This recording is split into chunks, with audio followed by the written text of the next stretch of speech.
Hello, this is Westgate Real Estate, and I am outside of 327 Bassett Street, Unit C. I'm going to walk you through this 2-bedroom, 1-bath unit in a moment, but I just want to give you a view of the surrounding part of the property. This is part of it's a triplex, and it's very close to Petaluma High School and downtown Petaluma. It's really a sweet unit. You come in, a really nice large living room, dining room combination. This unit has access to the backyard. It is shared with the other tenants.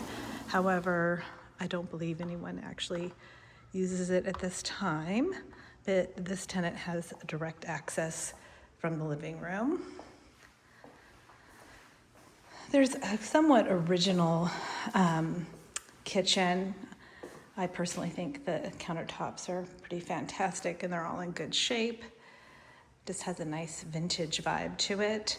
There are washer and dryer hookups through this cabinet, and right now there is a washing machine and no dryer.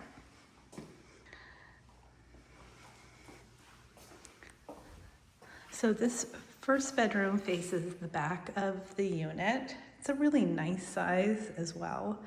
Sometimes these can be rather small, and this is a really nice size bedroom, hall bath, tub and shower combination. And then this bedroom faces the front of the unit. And then back to the living room. So again, this is 327 Bassett Street, Unit C. Thank you for watching.